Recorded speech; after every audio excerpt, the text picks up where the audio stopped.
I'm Nicole Rose Gellermina. I'm a teaching artist. Welcome to my project on making paintbrushes.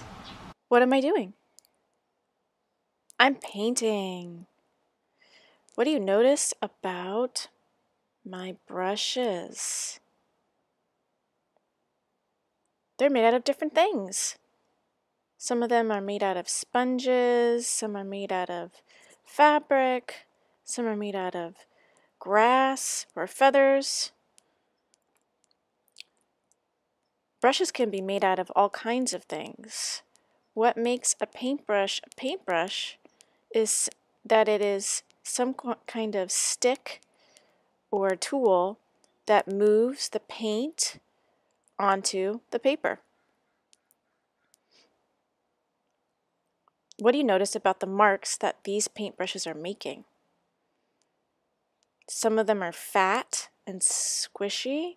Some of the marks are scrumbly and scribbly and thin. Some of them are smooth. That's called brush stroke. The mark that the paintbrush makes is called the brush stroke.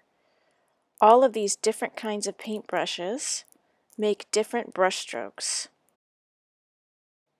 There are two things that are really special about the paintbrushes that I'm using. The first thing that's special about them is that they make a really wide range of different types of brush strokes.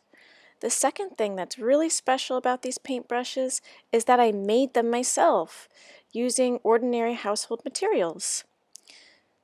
Maybe you're lucky and you have brushes at home, but you would like to try to experiment with making some brushes that create unexpected or new types of brush strokes. Maybe you don't have any brushes at home and you would really like to get started on painting and you'd like to make some brushes. In this video, I will show you a couple techniques for using everyday household materials to make a whole set of experimental brushes. That means paintbrushes that don't make ordinary brush strokes that you might expect. What do you notice about my paint? There is no paint, it's just water. You might be lucky enough to own paint, or you might only have access to water, paper, and a camera on your phone. I'm using a big container of water with these brushes and painting directly onto some brown paper. Here I'm actually painting onto the table. You can try painting onto plain white paper. It can be a little difficult to see the wet marks against the dry marks.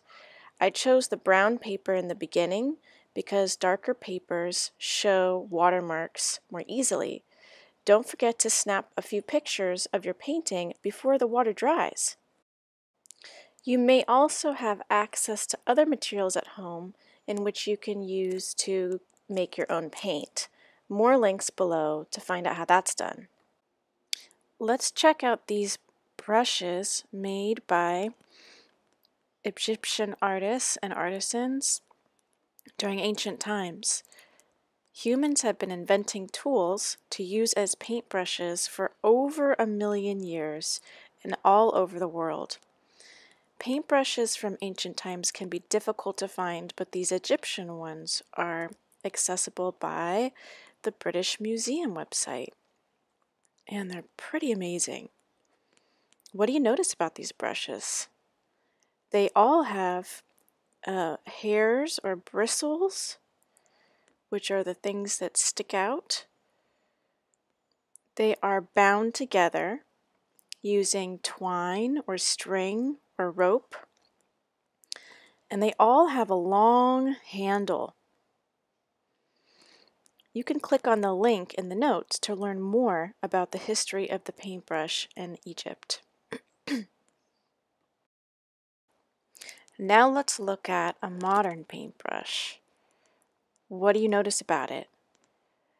Well, it's got bristles on the left end. These can be made of animal hairs or plant fibers or sometimes synthetic materials. It's got This particular brush has plastic and wire that binds the bristles together, and that's called a ferrule. Ferrules can also be made of metal or plastic. And finally, this brush has a long wooden handle. Handles, again, can also be made of metal and plastic. Here's another brush that's got all three of the same components. So our modern brushes haven't really evolved very much since the time of ancient Egypt. Let's take some time to collect the materials that we need.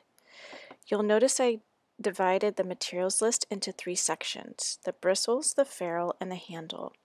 These are all materials that you can usually find at home or at the corner store. You don't need all of these materials to make brushes. You just need 1 or 2 materials from each of the 3 components in order to make the brushes. The more of these things you can find, the more experimenting you can do. So again, you just need a couple of items from each of the 3 sections, and you'll definitely need a pair of scissors. For the bristles, we can use ribbons, we can use straw, any sort of dried plant matter, like branches or dry grass, yarn, bits of fabric. Different types of fabric will create different effects. Pipe cleaners, sponges used to apply makeup, also sponges used to wash dishes could also work. Feathers, if you have hair clippings from your own hair, or you have a pet at home that sheds lots of fur, you could even use those. I wouldn't go around chopping your dog's hair and your own hair off without parental permission, of course. To create a strong ferrule, really anything that binds things together will work. So glue of any kind. White glue is fine. If you have stronger glue like wood glue or craft glue, or you have the ability to get parental help to use a hot glue gun, those are even better. Foil can help us bind things together. Bits of twisty ties or thin wire that's easy for you to bend. Rubber bands, household string, or yarn will work as long as it doesn't break as you try to tie it or wind it. You could even use dental floss. Dental floss is very strong. And especially some tape is helpful. I prefer artist tape because it's extremely strong, but you could also use pieces of duct tape, which is more waterproof, and masking tape and electric tape will work. Actually, electric tape is great, but masking tape will work, but it does tend to come off easily. For the handle, any kind of stick will do that is comfortable to hold. I especially love tongue depressors. The more the better.